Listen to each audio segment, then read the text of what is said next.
કોઈ બીજાનો કસૂર નથી આમાં.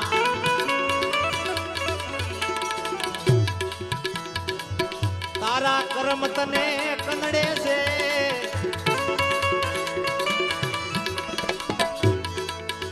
આપણે કોકનો વાંક કાઢી કે ભાઈ દુઃખ આવ્યું છે તો ફલાણી માતાજી નડતી છે, કોકના હુરા પૂરા નડતા હોય છે, કોઈ કે કંઈક કરી નાખ્યું છે.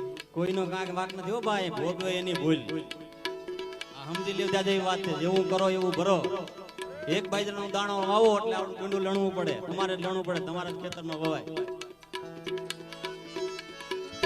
કોઈ બીજાનો વાંક નથી આમાં.